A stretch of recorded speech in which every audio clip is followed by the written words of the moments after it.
ঋণ লৈ পুতৌজনক অৱস্থা হৈছে আমাৰ দেশৰ। আনফালে আকৌ আমাৰ মুখ্যমন্ত্ৰী হিমন্ত বিশ্ব শৰ্মাই হেনো দিয়ে বিনামূলীয়াকৈ মিঠাতেল। অহাবাৰ মোক ভোট দি জিকাই দিয়ক, মিঠাতেলটো কৰি দিম।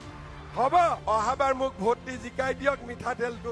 মই ভাবিব নোৱাৰাকৈ এতিয়া পুতৌজনক অৱস্থা হৈ পৰিছে, শোচনীয় অৱস্থা হৈ পৰিছে আমাৰ দেশৰ অৰ্থ ব্যৱস্থা। পাকিস্তান বাংলাদেশতকৈ অধিক শোচনীয় হৈ পৰিছে আমাৰ দেশৰ অৰ্থনৈতিক অৱস্থা। সমগ্ৰ বিশ্বৰ ভিতৰতে ঋণ লোৱাৰ একেবাৰে শীৰ্ষ স্থানত আছে ভাৰত। শেহতীয়াকৈ বিশ্ব বেংকে এই তথ্য প্ৰকাশ কৰিছে। এক উদ্বেগজনক তথ্য প্ৰকাশ কৰিছে বিশ্ব বেংকে। 2023 চনৰ শেষলৈকে ভাৰতৰ বিশ্ব বেংকৰ পৰা লোৱা মুঠ ঋণ আছিল প্ৰায় 39.3 বিলিয়ন আমেৰিকান ডলাৰ, যি বিশ্বৰ সকলো দেশৰ ভিতৰত আটাইতকৈ বেছি। দ্বিতীয় স্থানত আছিল ইণ্ডোনেছিয়া, প্ৰায় 22.2 বিলিয়ন ডলাৰ।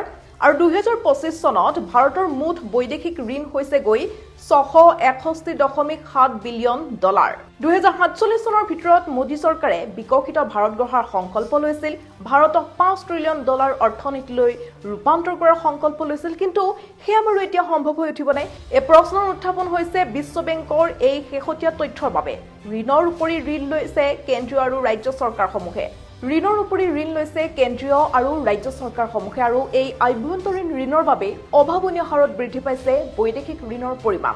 কিয় ভাৰত ঋণ লোৱাৰ ক্ষেত্ৰত শীৰ্ষস্থানত? বছৰ বছৰ ধৰি ভাৰতে বিশ্ব বেংকৰ পৰা বৃহৎ পৰিমাণে ঋণ লৈ আহিছে, বিশেষকৈ উন্নয়নমূলক প্ৰকল্প যেনে পথঘাট, স্বাস্থ্য, শিক্ষা, বিদ্যুৎ ইত্যাদিৰ বাবে ঋণ লৈ আহিছে। বিশ্ব বেংকৰ ঋণ সাধাৰণতে বহু বছৰৰ বাবে দিয়া হয় আৰু কিছু বছৰ গ্ৰেছ পিৰিয়ড থাকে।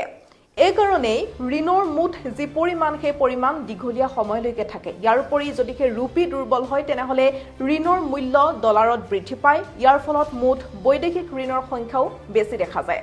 বছৰ বছৰ ধৰি ঋণ লৈ থকা ভাৰতৰ মুঠ ঋণ কিমান আপুনি বাৰু জানেনে?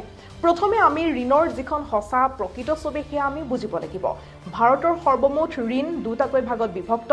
আভ্যন্তৰীণ ঋণ অৰ্থাৎ ইণ্টাৰনেল, অৰ্থাৎ দেশৰ ভিতৰতেই চৰকাৰে লোৱা ধন যেনে বণ্ড, ট্ৰেজাৰী বিল ইত্যাদি। বৈদেশিক ঋণ অৰ্থাৎ এক্সটাৰ্নেল, যিসমূহ বিশ্ব বেংক, IMF বা বিদেশী বিনিয়োগকাৰীৰ পৰা লোৱা ধন। 2025 চনত ভাৰতৰ এই বৈদেশিক ঋণ প্ৰায় 736 বিলিয়ন ডলাৰ হৈছে আৰু আভ্যন্তৰীণ ঋণ হৈছে 160 লাখ কোটিৰো অধিক। এইটো ভাৰতৰ GDPৰ প্ৰায় তৃতীয়াংশ।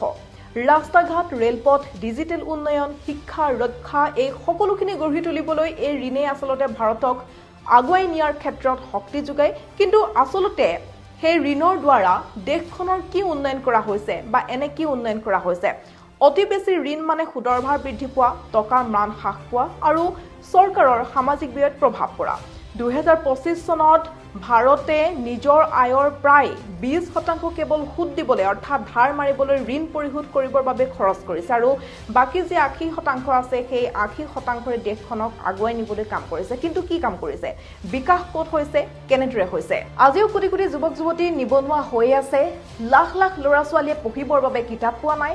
লাখ লাখ ল'ৰা ছোৱালীয়ে বিদ্যালয়লৈ যাবৰ বাবে এখন বিদ্যালয় নাই, খাবলৈ পোৱা নাই। যাতায়াতৰ কথাটো নকওঁৱেই। আজিও চিকিৎসাৰ অভাৱ, কৃষকে ঋণ পৰিশোধ কৰিব পৰা নাই, কৃষকে ঋণ পৰিশোধ কৰিব নোৱাৰি চৰম সিদ্ধান্ত লোৱাও আমি দেখিবলৈ পাইছো। আজিও লাখ লাখ লোকৰ খাবলৈ এমুঠি চাউল নাই। গতিকে উন্নয়ন ক'ত হৈছে? অৱশ্যে ভাৰতৰ ঋণ GDPৰ অনুপাত এতিয়াও আমেৰিকা বা জাপানতকৈ কম। কিন্তু মূল কথাটো হ'ল যে ঋণ কিমান আছে সেয়া নহয়, সেই ঋণসমূহ কেনেদৰে ক'ত ব্যৱহাৰ কৰা হৈছে সেয়াহে আচল কথা।